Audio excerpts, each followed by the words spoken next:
오늘 말씀의 제목은 환난이 흔드는 관계라는 제목입니다. 예수님께서 마지막 때 환난을 말씀하시면서 우리가 지난 시간에 살펴봤던 것은 외적인 어떤 환난, 예를 들어서 우리가 공회 앞에 서게 될 것이다, 제자들이 공회 앞에 서게 될 것이다, 또 왕들 앞에 서게 될 것이다. 이제 좀 바깥 쪽에 집중해서 우리가 좀 살펴봤다고 한다면, 오늘은 내부, 가장 가까운 관계죠. 관계 속에서 일어날 일들에 대해서도 예수님께서 경고하셨다라는 것입니다. 대체 구체적으로 더 12절 말씀에 보시면 이렇게 기록되어 있습니다. 형제가 형제를, 아버지가 자식을 죽는 데 내주며 자식들이 부모를 대적하여 죽게 하리라. 생각만 해도 이제 가슴이 무너지는 어떤 그런 장면이 묘사가 되어 있습니다. 세상에서 가장 가깝고 친밀하고 또 사랑으로 묶여 있어야 할 가족의 관계, 내적인 그 관계죠. 가장 가까운 관계가 이렇게 파괴되는 그런 모습을 그리고 있습니다. 형제가 형제를 죽음에 내어주고 아버지가 자식을 부모를 대적하여 죽게 만드는 것, 이것이 마지막에 나타날 그 내적인 관계의 비정한 모습, 깨어진 그런 모습이 될 것이다 라고 이야기를 해주고 계십니다. 왜 이런 일이 일어날까 라는 거죠.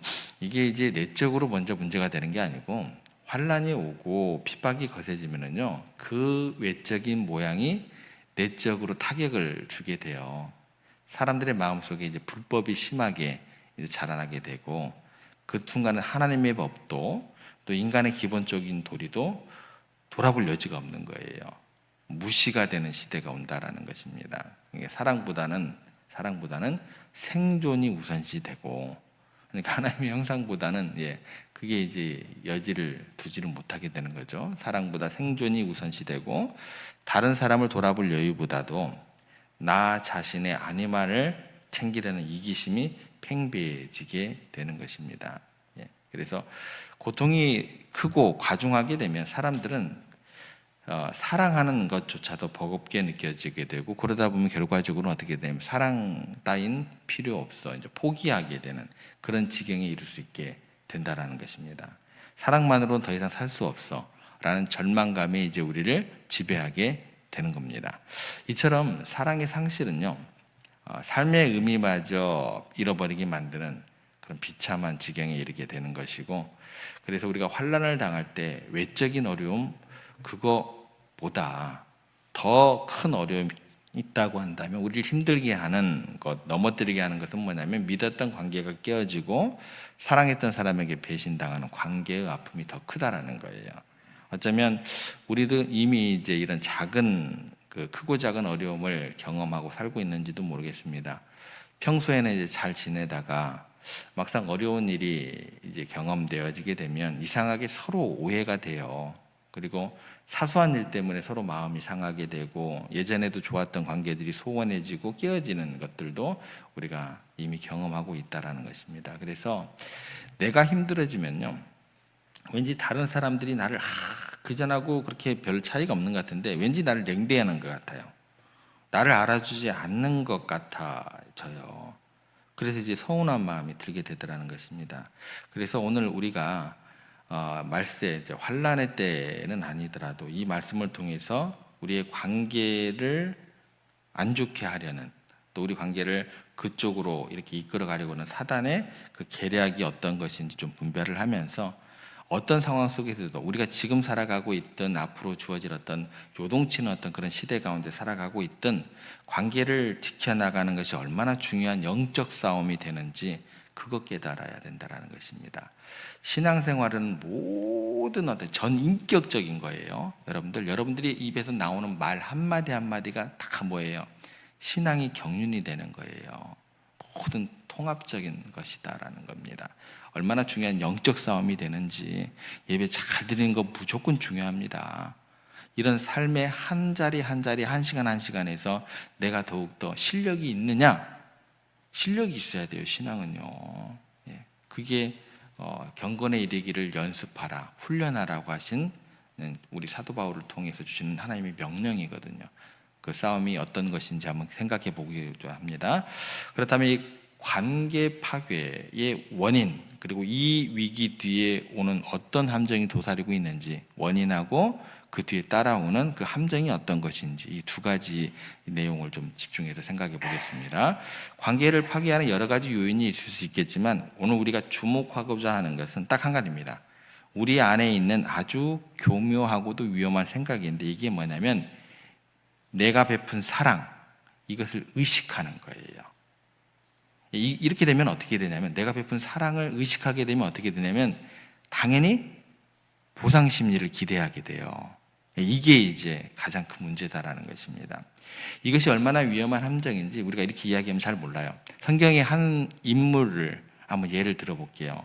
그리고 그 사람과 관계되어 있던 한 사람을 그 이야기가 우리가 접목을 하면 이렇구나라는 이야기가 됩니다. 그게 누구냐면 다윗하고 나발이라는 사람이 등장하게 됩니다. 이 이야기가 이 내용하고 정확히 맞습니다. 다윗이 사울 왕이 자기를 죽이려고 하니까 피해서 도망 다니게 됩니다. 이제 광야 생활을 막 도피하게 됐죠. 그렇게 많은 부하들을 거느리고 있었지만 이제 그렇게 보니까 먹을 것이 부족해지게 돼요. 그리고 힘든 시간을 보내게 됩니다. 그때 다윗과 그의 사람들이 갈멜 지방으로 들어가게 되는데 그때 그 갈멜 지방에서 가장 큰 유지가 부자가 누구였냐면 나발이라는 사람이 있었어요. 양떼가 엄청 많았어요.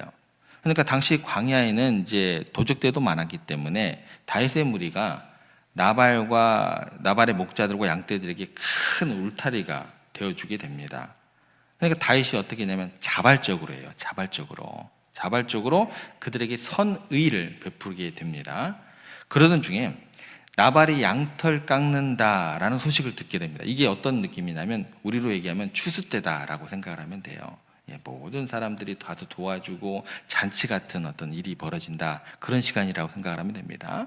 양털 깎는다는 이야기가 들려와요. 양털 깎는 날에는 이스라엘에도 큰 잔치가 벌어지는 날이었습니다. 그래서 다윗이 이제 생각하기 어떻게 내가 이제껏 베푼 호의가 있으니까 그것을 생각하면서 그 나발이라는 그 부자에게 자기의 부하들을 보내고 음식을 좀 얻어오라고 시켜요. 굶주린 부하들을 먹일 생각을 한 거죠. 그런데 나발의 반응이요, 다윗이 생각했던 그 기대했던 그 반응이 아니었어요. 뭐라고 얘기하냐면 다윗을 향해서 이 근본도 없는 자식이 이렇게 얘기를 해요. 네가 뭔데 나한테 보내가지고 이런 부탁을 하냐는 이 근본도 모르는 녀석이 말이야.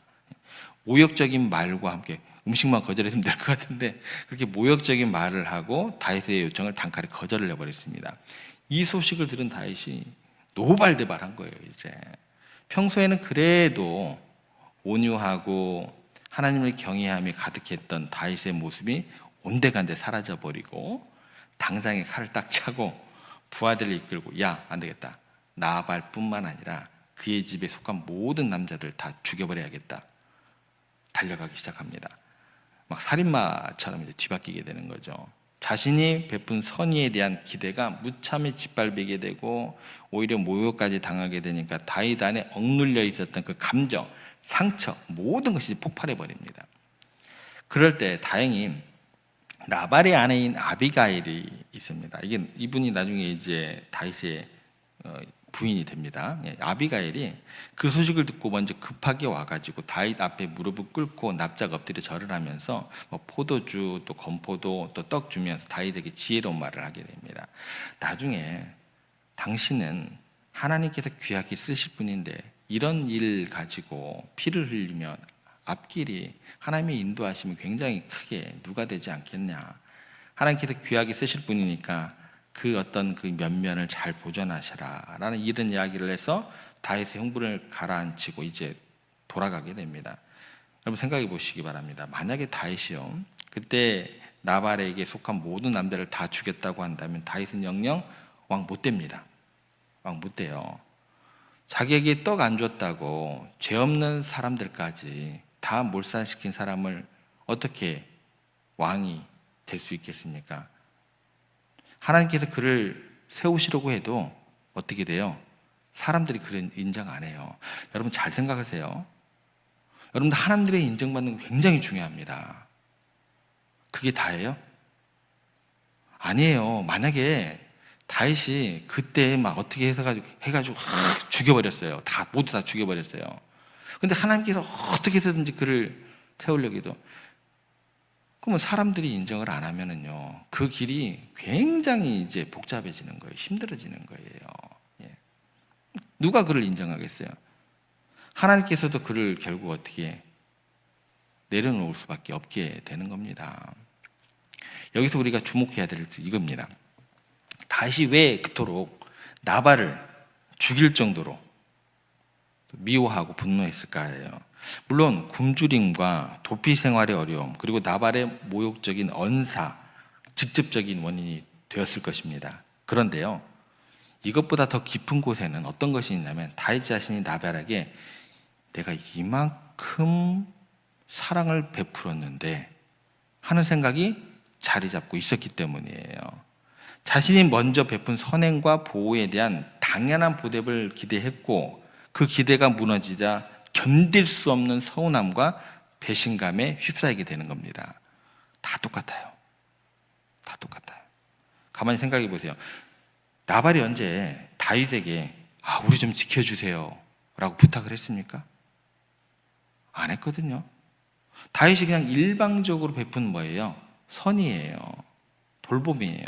그런데 그 선의를 베풀었다는 사실을 다윗 스스로가 너무나 강하게 의식하고 있었던 게 이게 문제가 되는 거예요. 내가 베푼 사랑, 내가 베푼 선행을 내 마음에 담아두고 기억하는 순간 그것은 언제든지요 서운함으로 다가오게 됩니다. 그게 뭐가 되는 거예요? 분노의 불씨가 될 수 있고 이게 위험한 함정이 되는 거예요. 이것이 바로 환난의 때에 우리의 관계를 완전하게 파괴시키는 사단의 전략입니다. 교묘한 함정이 되는 거예요. 내가 그래도 저 사람에게 얼마나 잘해줬는데, 내가 저 가정을 위해서 얼마나 기도로 섬겼는데, 내가 교회를 위해서 얼마나 헌신했는데, 이렇게 내가 한 일, 내가 베푼 사랑을 의식하고 있는 동안엔 우리는 어떻게 되냐면 하나님의 반응은 필요치 않아요. 그죠? 하나님의 인정함도 필요치 않아요. 하늘에 쌓인 보화도 필요치 않아요. 나중에 우리가 받을 영광이 면류관도 필요치 않아요. 그 순간 우리는 누구를 의식하게 돼요? 늘 상대방을 의식하고 늘 상대방의 반응에 민감해질 수밖에 없고, 만약에 기대에 못 미치는 반응이 돌아올 때는 쉽게 서운함을 느끼고 상처를 받고 심지어는 다윗처럼 극단적인 분노와 미움 가운데 사로잡힐 수 있게 된다는 것입니다. 그래서 예수님께서 이 위험을 아셨기 때문에 우리에게 이렇게 가르치십니다. 너는 구제할 때에 오른손이 하는 것을 왼손이 모르게 하여 내 구제함을 은밀하게 하라. 오른손이 하는 것을 뭐라고요? 왼손이 모르게 하라. 그러니까 무슨 얘기냐면 네가 선을 베풀었거든 뭐예요? 아예 잊어버리라는 거예요. 내가 도와주는 그 순간 내가 도와주는 것인가 이게? 그 선행인 줄도 몰라야 된다라는 거예요. 그게 오른손이 하는 일을 왼손이 모르게 하라는 거예요. 내가 도와주면서 내가 이렇게 도와주는 거야. 이 인식 자체가 없어져야 된다라는 거예요. 왜냐하면 사랑한 것 때문에, 선을 베푼 것 때문에 인간은요 극단적으로 악해질 수 있기 때문에 그랬어요. 참 아이러니하죠, 그죠? 그렇게 된다라는 거예요. 그래서 우리가 접근할 때 어떻게 되냐면 우리는 모든 언행 심사에 대해서 어떻게 해야 돼요? 늘 은혜 받고 있다라는 기본 전제를 깔고 하셔야 돼요. 우리 관계를 돌아보면 마찬가지입니다. 혹시 내 마음속에 누군가에게 베풀었던 사랑, 행했던 선행을 차곡차곡 쌓아두고 있지는 않는지 돌아보셔야 돼요. 평소에는 아버지였고 아들이었고 부부였고 또 형제였는데 막상 어려운 일이 딱 닥치는 순간 어떻게 되냐면 내가 너를 어떻게 키웠는데 이렇게 나와요. 내가 너를 어떻게 도와줬는데 이렇게 될 수 있어요. 여유가 있을 때는 그나마 이게 잘 컨트롤 돼요. 근데 내가 사랑하고 있다라는 것을 의식하고 있는 순간부터 언제든지 관계라는 것은요 깨어질 위험성이 있는 거예요. 그러니까 여러분 혹여 자식들에게 사랑을 많이 베푸시되 고마운 마음으로 베푸셔야 돼요. 야, 네가 있어서 내가 정말 사랑을 베풀 수 있어서 고맙다. 어렵죠? 이게 이제 자식들에게는 그나마 이해가 되는데 다른 지체들에게는 이게 쉽지 않아지는 게 이제 문제다라는 거예요. 여러분 부모님께 조금 효대했다고 생각하고 있으면 이게 이제 서운한 마음으로 가게 돼 있다니까요. 부모님에 대해서도 그래요. 당연히 할 바를 하고 있는 거예요. 이렇게 생각해야 된다는 것입니다. 형제들이 어려울 때 도와주고는 잊어버려야 돼요. 예수님 말씀이 다 진리거든요. 사랑을 베풀고 그걸 내가 베풀었다고 생각하는 순간 그거는 반드시 여러분들에게 시험거리가 되게 됩니다. 그리고 위기가 닥치고 혼란이 닥치면 그것은 반드시 더욱더 어려운 관계로 변질되게 되어 있습니다. 그리고 사랑을 베풀고 잊어버리고 깔끔하게 베푸는 것으로 우리가 끝나야 할 것입니다. 그래야 그 관계가 끝까지 또 결과적으로 오늘 말씀처럼 환난을 당할 때 그것이 위기로 다가오지 않게 되는 것입니다. 말씀을 정리합니다. 혹시 누군가에 대한 서운함과 섭섭함으로 마음이 무거워지는 분들이 있으실 거예요. 과거에 내가 그에게 얼마나 잘해주었는데 내게 이럴 수 있느냐라는 생각에 사로잡힐 수도 있습니다. 근데 그것 자체가 사단이 우리를 넘어뜨리기 위한 함정임을 우리가 깨닫고 속히 그 생각에서 벗어날 수 있도록 주님께 부르짖고 주님 앞에 그 모든 시험거리를 내려놓는 우리가 되어야 할 것입니다. 오늘 이 시간 우리의 모든 관계 속에 숨어있는 내가 한 일이라는 그런 생각, 또 그를 향한 또 기대 내려놓고 오직 주님께서 주시는 순수한 사랑과 또 서로를 섬기는 그런 모습을 통해서 우리의 모든 관계가 주님 안에서 더욱더 아름답고 견고하게 세워져 나가게 되기를 주님의 이름으로 부탁을 드립니다.